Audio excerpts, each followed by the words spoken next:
आज से लगभग 2000 साल पहले की बात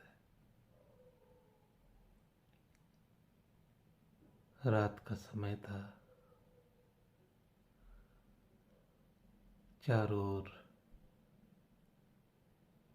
गहरा अंधेरा छाया हुआ था और कुछ गधेड़िए उस रात के अंधेरे में अपने झुंड का पहरा दे रहे थे।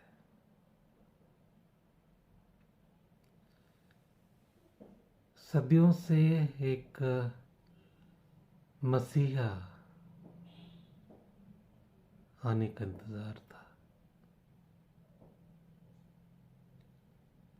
हर एक के ख्यालों में ये विचार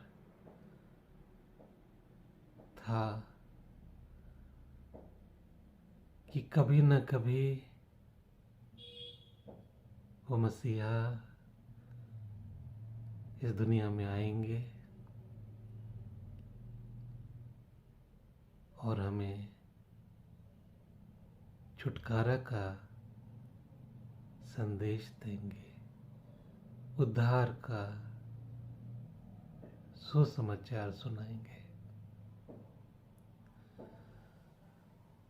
तो उस रात में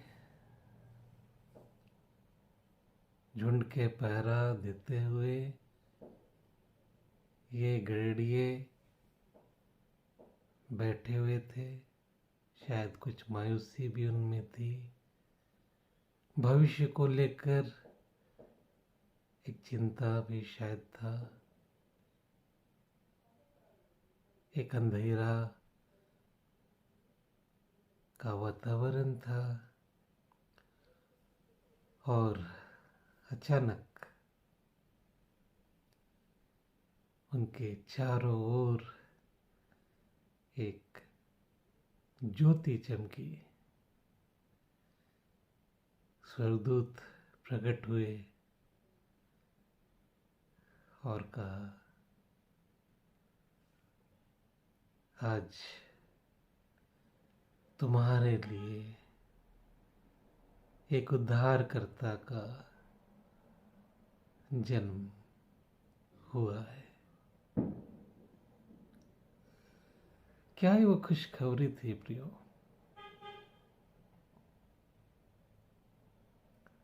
जिसका सदियों से इंतजार था, वो आ चुके। और ये खबर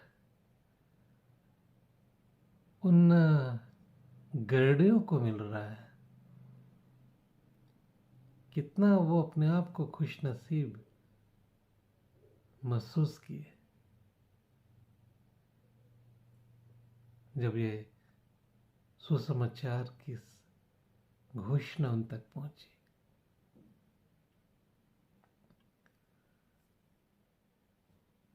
तुम्हारे लिए एक उद्धारकर्ता का जन्म हो गया है। वो तुम्हें उद्धार करेगा, तुम्हारे पापों से तुम्हारा उद्धार करेगा, तुम्हें अनंत जीवन देगा, तुम्हें मुक्ति और नया जन्म का अनुभव कराएगा। तो प्रियो, ये अपने आप में एक सुसमाचार था, अच्छा खबर था।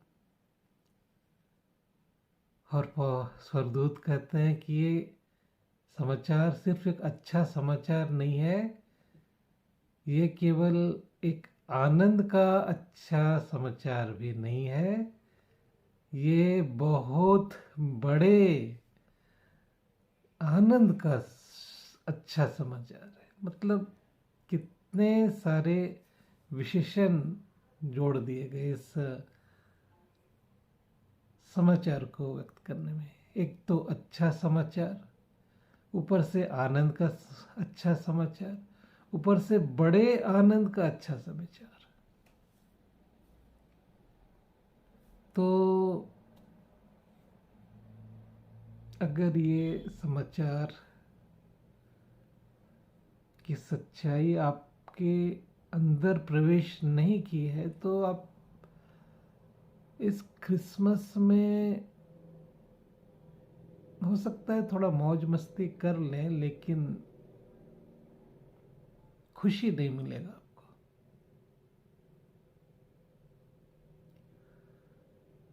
हैप्पी क्रिसमस बोलने से अगर सब के जीवन में हैप्पीनेस हो जाता तो क्या ही बात थी। लेकिन सच्चाई तो ये है कि हैप्पीनेस का ये अनुभव, खुशी का ये अनुभव तब होता है जब यीशु मसीह का जन्म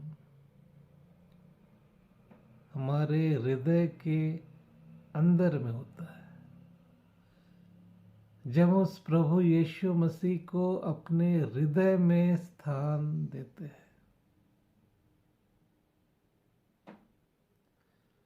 कई लोग कहते हैं कि यूसुफ और मरियम को कितना कष्ट उठाना पड़ा, वो हर एक सराय में भटकते फिरे और अंत में एक गौशाले में मरियम को जन्म देना पड़ा, क्योंकि लिखा है कि सराय में उनके लिए जगह नहीं थी। हर एक सराय, जिसको आप आधुनिक भाषा में होटल कह सकते हैं, तो हर एक सराय यानी होटल के हर एक कमरे फुल थे, बुक्ड थे, कहीं कोई जगह नहीं। तो कई लोग कहते हैं आज कि अगर मैं सराय का मालिक होता तो मैं तो जरूर जगह देता, या कम से कम कुछ व्यवस्था जरूर कर देता। आपको पता है कि आज भी आप एक सराय के मालिक हैं। ये शरीर आपका एक सराय है, और इस सराय के अंदर में यीशु मसीह जन्म लेना चाहते हैं। और जैसे उन दिनों में सराय में यीशु मसीह के लिए जगह नहीं थी, आज भी आप में से कितने लोगों के हृदय में यीशु मसीह के लिए कोई जगह नहीं है। हाँ, आप क्रिश्चियन तो हैं, आप चर्च तो जाते हैं, तमाम रीति विधियों को आप पूरा भी करते हैं, लेकिन जहाँ तक यीशु मसीह की बात मानने का हुआ, वो पालन शायद जितना करना चाहिए आप नहीं करते। कारण केवल इतना है कि यीशु मसीह से आपने प्यार करना सीखा ही नहीं, और सीखेंगे भी कैसे? आपने तो उनको देखा ही नहीं, और देखेंगे भी कैसे? उसका तो जन्म ही आपके हृदय में नहीं हुआ है।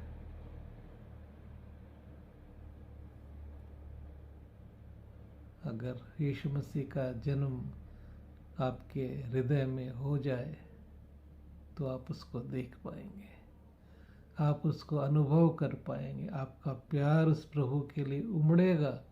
आप समझ पाएंगे कि यीशु मसीह का जन्म क्यों हुआ, वो उद्धारकर्ता बना, लेकिन कितना बड़ा कीमत उसको चुकाना पड़ा।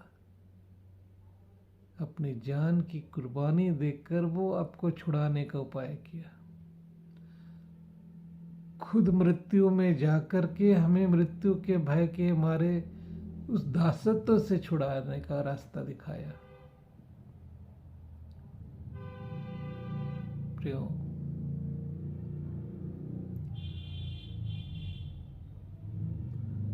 मुझे मालूम नहीं कि ये वीडियो आप आज ही रात देखेंगे, यानी 24 तारीख की रात में, या 25 तारीख की सुबह, या फिर दोपहर या शाम, या आने वाले 26, 27, 28 दिसंबर में, या फिर बाद में कभी, बहुत दिन के बाद कभी आप देखेंगे। लेकिन सवाल तो वही रह जाएगा कि क्या यीशु मसीह का जन्म आपके हृदय में हुआ है? क्या आपने नया जन्म का अनुभव प्राप्त किया है? Are you born again? प्रभु यीशु मसीह ने कहा, यदि कोई नए सिरे से न जन्मे तो वो स्वर्ग का राज्य देख नहीं सकता।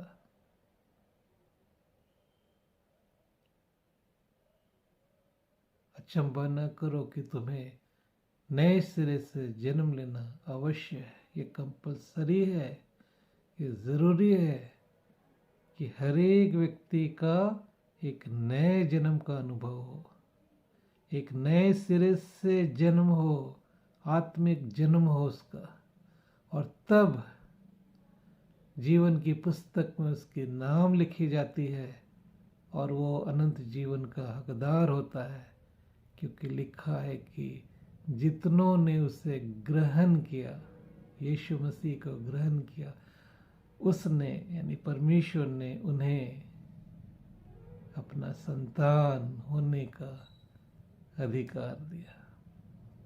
अर्थात उन्हें जो उसके नाम पर, यानी यीशु मसीह के नाम पर विश्वास रखते हैं।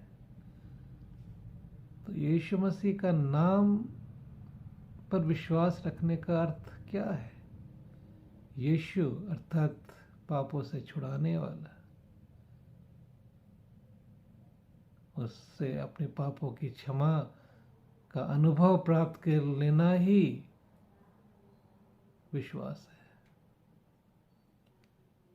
पापों की क्षमा का अनुभव ही उद्धार का ज्ञान है, ये बाइबल कहती है। और उद्धार का ज्ञान पापों की क्षमा से ही प्राप्त होता है। तो उद्धारकर्ता का जन्म हो गया लेकिन पापों की क्षमा आपने नहीं पाई, तो उद्धार नहीं हुआ फिर आपका। गंभीर विषय है प्रियो। आग की झील